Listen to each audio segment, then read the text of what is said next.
Mental health affects everybody.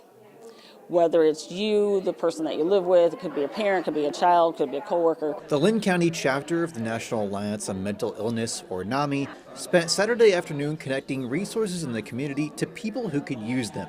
NAMI's president says the first step to do that is to change how people think about mental illness. People see people with a mental illness as something so negative, or that there's something utterly wrong with them, and they don't want anybody to know because they don't want people to start treating them differently. NAMI hosted a panel of speakers to share their lived experiences.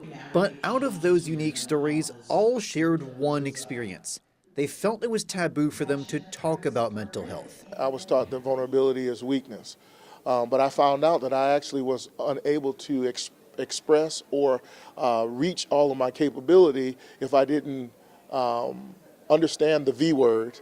Daniel Pledge Johnson is the CEO of Children for Promise, a group that mentors children with incarcerated parents and minority students. He says with mental health, it's crucial to have groups that represent the communities they help. There are certain things that I don't have to read in a book that I have life experience about that I can help a client or help my staff or help my team. NAMI says in Linn County, the problem isn't necessarily that there are too few resources, but that the stigma around mental illness prevents people from seeking out help.